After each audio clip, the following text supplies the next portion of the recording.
Are you looking for a way to share TikTok videos with your friends on Facebook? Look no further. In this video, I will show you how to share a TikTok video on your Facebook story in just a few simple steps. So make sure to watch this video until the very end to learn how.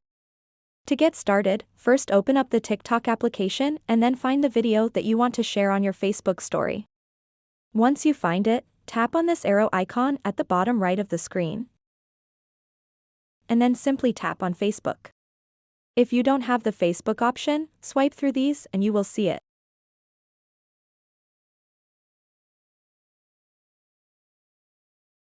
After that, it will open up the Facebook app and you can share this video on your Facebook story without any issues. Just tap on share and you will be good to go. So that wraps up this tutorial. If you have any questions about this whole process, please let me know in the comments section below. And if this video helped you out, please give it a big thumbs up and subscribe to this channel for more tutorial videos like this one. Thank you so much for watching and have a good day.